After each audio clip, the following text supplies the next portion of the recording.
بسم اللہ الرحمن الرحیم نحمدہ ونصلی علی رسولہ الکریم اما بعد۔ ساتھ طبیہ کالج کی طرف سے ویڈیوز کا سلسلہ جاری ہے۔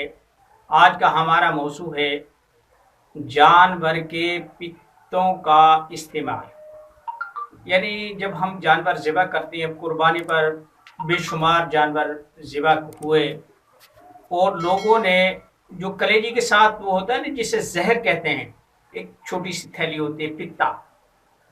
عام طور پر تو اب تو ایسا ہوتا ہے کہ بھائی ہر کسی کا جس کو بھی پتے کا درد ہو اسے آپریشن کرتے نکال کے پھینک دیتے ہیں، بھائی پتے میں پتھری ہو گئی، پتے میں سوزش ہو گئی، اسی پہ پتے کی بات کر رہا ہوں۔ بڑے جانور میں بڑا پتا ہوتا ہے، چھوٹے میں چھوٹا ہوتا ہے۔ بکرے، چھترے، گائے، بیل، بھینس، دمبا ہر ایک میں ہوتا ہے، یعنی جو جاندار ہے اور وہ خوراک کھاتا ہے کسی نہ کسی انداز میں اس کے پتا موجود ہوتا ہے۔ یہ جگر کے ساتھ ہوتا ہے۔ اس کے اندر جو پانی ہوتا ہے وہ خالص صفرا ہوتا ہے۔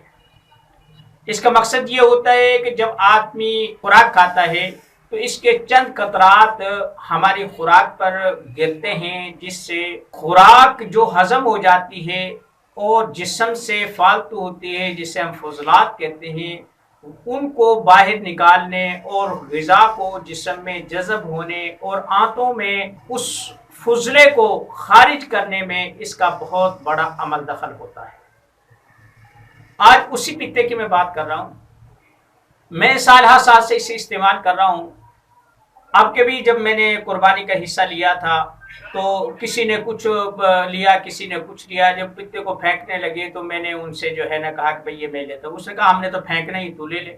اس سے میں نے ایک پیالی میں، وہ پیالی کی مقدار سے بھی بڑھ گیا، پھر میں نے اسے بوتل میں کیا، ایک شاپر میں کر کے پھر اسے بوتل میں سنبھال کے رکھا۔ میرا طریقہ کار یہ ہوتا ہے کہ میں اس میں کالی مرچیں ڈال دیتا ہوں اور کچھ دیر کے بعد وہ کچھ جذب کرتی ہیں، کچھ خشک ہو جاتا ہے۔ اگر کچھ گیلا ہو تو اسے میں علیحدہ علیحدہ کر لیتا ہوں، پھر ان مرچوں کو سکھا کر میں سنبھال کر رکھ لیتا ہوں۔ دوسرا طریقہ یہ ہوتا ہے کہ انہیں میں پیس لیتا ہوں، کیپسول میں بھر کے انہیں استعمال کرتا ہوں۔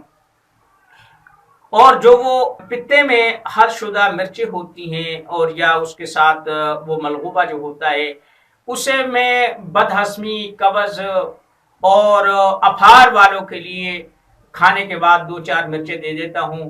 کھانے کے بعد وہ نیم گرم پانی سے یا ویسے ہی وہ کھا لیتے ہیں تو بہت اچھا اس کا نتیجہ آتا ہے۔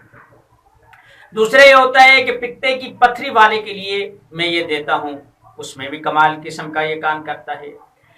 اور اس کے علاوہ اگر کہیں موقع ہو جائے، یعنی جو جلد پر موقع ہو جاتے ہیں، بڑے بڑے بھدے سے محسوس ہو جائے، کسی کے چہرے پر ہو جاتا ہے، بدن پر ہو جاتے ہیں، اور لمبوترے قسم کے بالخصوص گردن میں ہوتے ہیں، بغلوں میں ہو جاتے ہیں، ان کے لیے یہ بہترین چیز ہے کہ اسے تھوڑا تھوڑا ان پہ لگاتے رہیں تو اس سے وہ ختم ہو جاتے ہیں۔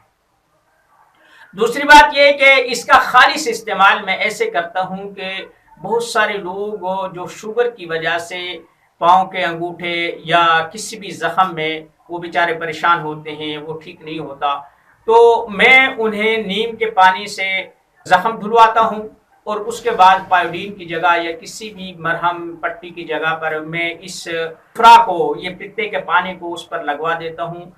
بہت جلد زخم ٹھیک ہو جاتا ہے۔ ایسے کوئی بھی بگڑا ہوا زخم ہو یا ایسا زخم ہو کہ جس کے اوپر وہ کناری سی بن جاتی ہے اور وہ ٹھیک ہونے میں نہیں آتا، وہ نیا ماس پیدا نہیں ہونے دیتا جب تک اسے ختم نہ کیا جائے، تو اس پر بھی میں لگاتا ہوں، بہترین قسم کا اس کا رزلٹ آتا ہے۔ پھر اسی پتے کے پانی کو میں برابر تیل میں جلا کر رکھ لیتا ہوں، وہ پھر کان کے درد کے لیے، کان بہنے کے لیے، اور یا پھر جوڑوں کے درد جو جڑ جائیں، سخت ہو جائیں، جن کا ہلنا جلنا کافی دشوار ہو، تکلیف میں ہو، میں ان پر اس کی مالش کرواتا ہوں۔ یہ تو اس کے موٹے موٹے استعمالات ہو گئے۔ تو اس وجہ سے جن لوگوں نے قربانی کی ہے یا آئندہ کریں یا عام کسی کو کسی کے دسترس میں ہو تو کسی کسائی سے پتا لے کر اس کا استعمال کریں۔ انشاءاللہ امید ہے کہ جو میں نے فائدے اپنے تجربات آپ سے شیئر کیے ہیں آپ بھی ان کی تائید کریں گے۔ وما علینا الا البلاغ۔